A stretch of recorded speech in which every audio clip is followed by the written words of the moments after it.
Hey everybody, so alongside Peloton's announcement about the new rower, which is now available for pre-order and set to ship out in December, is actually a huge update to the Peloton guide, including the addition of both automatic rep and weight tracking alongside some new programs. So in this video, I'm going to tell you exactly how these new updates work, share my thoughts after having tested them out in several workouts now, and most importantly, if these updates make the Peloton guide finally worth having. Now, for those of you new to the channel, this is Colin with Connect the Watts. And if you haven't done so already, make sure to hit that subscribe button to stay up to date on all of the latest in connected fitness tech. And let me know in the comments when you watch this, what you think about these new features on the Peloton guide. Now, when the Peloton guide first came out, I did a review on it and you can watch it if you'd like, but ultimately, to put it kindly, I did not recommend it, as it seemed to serve very little purpose or value that you couldn't just get from taking classes on the app or the TV or a bike. Now, a lot of what made the guide decent were the interface changes to the workouts, like being able to see which movement you're supposed to be doing and what movement is coming up. And those could have and still could be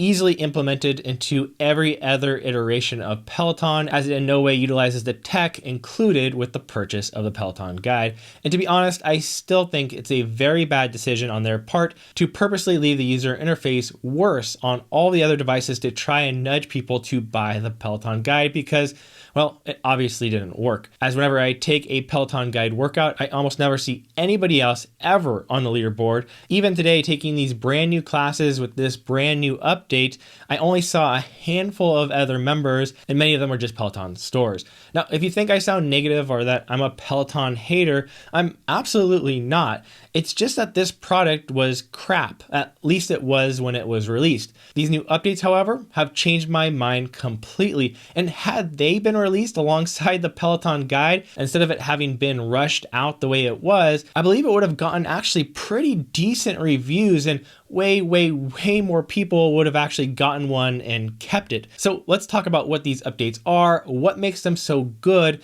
and how they have completely turned my thoughts around and how I feel about the Peloton guide. And sorry for the slightly blurry footage I'm about to show you, but you'll still be able to see everything that I'm talking about, even if it's a little fuzzy. Okay, so the two big updates sort of interact and complement each other, so it's hard to talk about one without talking about the other. And that is the new automatic rep counting, which replaces the previous movement tracker for some select classes. And the other feature is the new weight and volume tracking. So for classes that utilize these features, which there are already a good amount, as 3 new workout collections were added to the guide yesterday. One collection is called Pump Up the Volume, which is more like a program and has 3 classes currently and will have more as it continues for its duration of 4 weeks. The second is the Rep It Out collection, which features 10 shorter length workouts showing off the new rep and weight tracking. And the third is the Century collection, which consists of 11 classes, each around 20 minutes long, and each with the same theme of accumulating 100 reps of a particular movement type. So when setting up this new feature for the very first time, you can actually select exactly which weights you have access to, so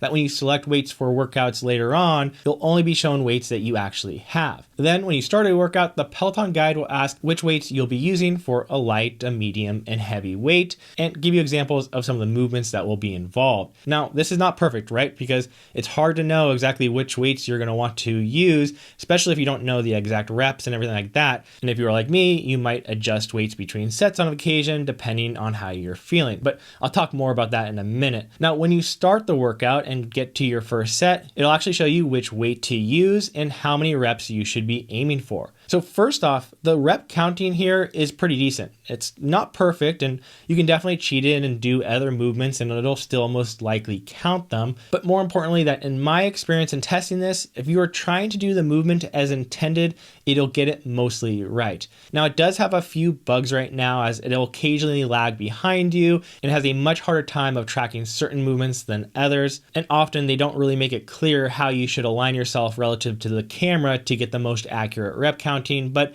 it's still a very good start and I really like it, especially compared to the previous movement tracker, which was based on just your total time moving, which totally messed up the way I actually like to take Peloton strength classes and made the guide pretty much unusable for me. So this is a big improvement. Now, when you hit the goal number of reps, it will still count and track any additional reps you do, but it's a good indication that you should probably add more weight next time. Alongside the rep counting and weight tracking, it'll also combine the two to give you your total volume volume, which is a metric that I love to see here. Right now, Peloton really isn't doing anything with this total volume metric, but the fact that it is here, the potential for it is very strong. Being able to eventually see your weekly or monthly load by volume, especially if you can break it down by muscle group or movement expression, that could all be very useful. And it's even a metric that they could use to make the leaderboard more fun and interactive for strength training should they want to implement it. Now, the problem that I alluded to earlier with being forced to pick your weights before your workout, well, you can actually change your weights between sets, but unfortunately Peloton still has some work to do here. You can dig into the menu mid-workout to change the weight settings, but that isn't very fast or easy to do. Now, during one of the classes I took with Adrian Williams, he specifically said that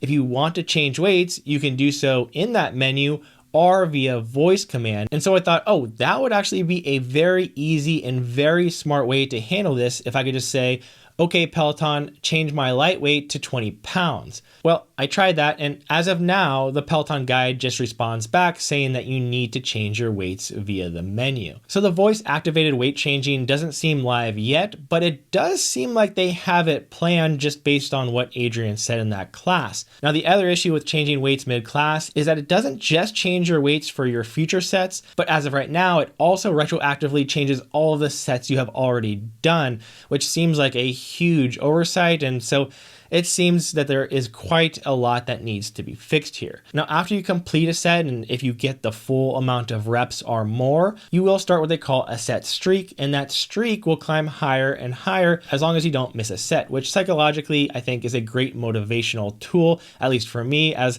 I kept wanting to keep the streak alive. And for some movements, like planks for example, it'll just track how long you held that position, which you'll need to hold for a certain amount of time if you want to continue that streak as well. Now, once the workout is done, you will get an overview of all your reps and weights and everything like that. But unfortunately, once you leave that screen, all of that information, as of now, seems to disappear completely, as you can't find your reps, your volumes, your weights, or anything else the workout tracked in your workout history. So yes, there are a good amount of issues that still need to be improved on to make these features really good. But it's such a big step forward compared to what the Peloton guide was released with that it almost makes it worth it. And if they can fix some of these issues and add that voice command so you can change the weights more easily and provide more in-depth metric tracking, then it could very well be worth having at some point soon. And that is not something that I really expected. However, I do need to say that I still do not suggest the Peloton guide if you are not already paying for the All Access membership, as the membership for the Peloton guide is going to be raised to the full $44 per month starting in January, and it simply is not worth it just for that Peloton guide. Now, if you already have a membership because you use the bike or the tread, then the guide is much more worth considering, especially if you can find one used for under $200. So exciting to see and happy to be talking about something positive again for Peloton. It's been a while, and while the new rower is exciting, it's kind of dampened by the fact that the price is so outrageous and that they have decided to not allow any of the rowing content to be accessed by anybody outside of the Peloton row, even for those who have the all access membership, which Peloton, you really need to change the name of that membership if you're not actually going to allow all access. Again, this is Colin with Connect the Watts. Appreciate you being here and see you next time.